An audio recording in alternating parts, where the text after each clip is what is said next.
네, 안녕하세요. 오설룩수입니다. 1화를 시작하고 어느덧 벌써 9화까지 왔어요. 와, 정말 많이 왔어요. 여러분들께서 많이 아껴주시고 또 이렇게 위로도 해주시고 때로는 따끔하게 한마디 던져주신 덕분에 지금까지 올 수 있었던 게 아닌가 생각이 드네요.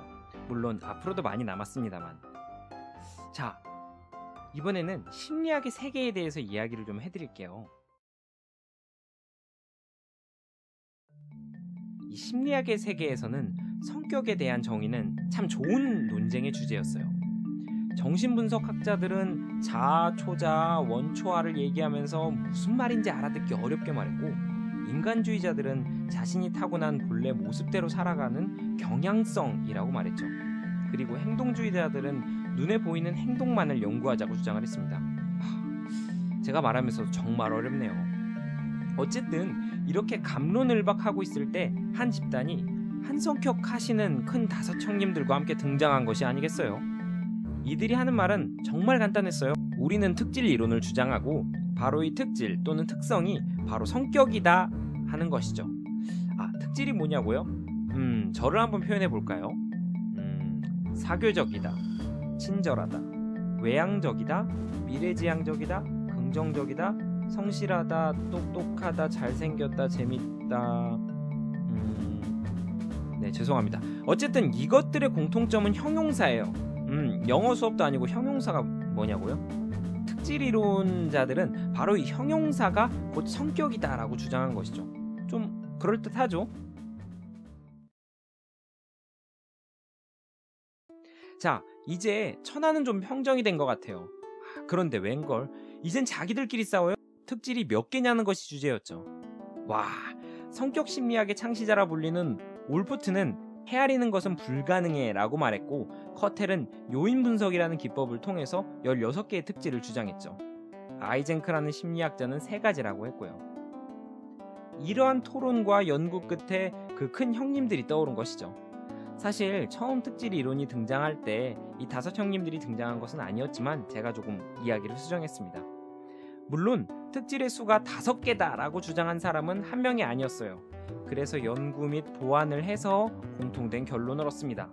이를 미국의 심리학자 골드버그는 빅5라고 이름을 붙였죠. 자, 이제 우리 형님들이 나오네요. 성격 심리학에 대한 결론이 나왔어요. 가장 힘이 센 이론은 특질 이론이었던 것이고, 그 뒤에는 든든한 빅5 형님들이 계신 것이죠. 자, 그러면 본격적으로 형님들을 한 분 한 분 소개해 드릴게요. 첫 번째 형님은 개방성 형님입니다. 이 형님의 경우에는 정말 오픈마인드예요. 경험에 열려있죠. 그러다 보니 이 형님이 높게 평가한 사람은 창의적이고 침착하며 상당한 문제 해결력 능력을 가지고 있죠. 둘째 형님은 성실성 형님이에요. 근면성, 양심성이라고도 되는데 이분은 성취를 위해서 노력하는 것을 말하죠. 그러다 보니까 정력적으로 몰두하고요. 철저하고 조리 있게 일을 판단하는 편입니다. 셋째 형님은 외향성입니다. 익숙하죠? 맞아요. 그 형님이에요. 이 형님은 자꾸 에너지가 밖으로 향해요. 그러니까 적극적으로 새로움을 추구하고 의욕과 자극을 좋아하죠. 넷째 형님은 우호성 또는 협조성 형님이에요. 이 형님 같은 경우에는 진짜 친절해요. 이타적이고 동정심도 많고요. 인정이 많다랄까? 관계도 다 좋고 좋은 형님이지. 마지막 형님은 조용히 말할게요. 신경증적 경향성 형님이에요. 요즘에 개명하셔서 정서 안정척도라고 불리기도 해요. 왜 조용히 말하냐고요? 불안, 분노, 조바심, 긴장, 우울, 충동성 이런 것이거든요.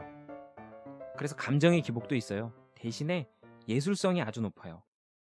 지금까지 성격 이론과 대표적인 5 형님에 대한 이야기를 나누었어요. 어때요? 이해가 좀 되시나요? 나는 내향적인데 그러면 나는 여기에 포함되는 게 아니잖아. 또는 내 이야기는 없는 것 같다. 이런 생각도 드실 거예요.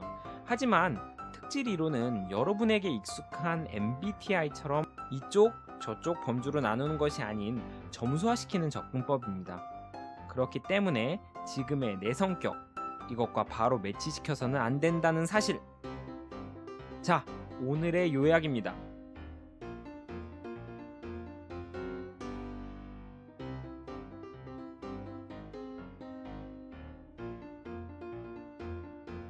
오늘의 아는 척 한마디 좀 해볼까요?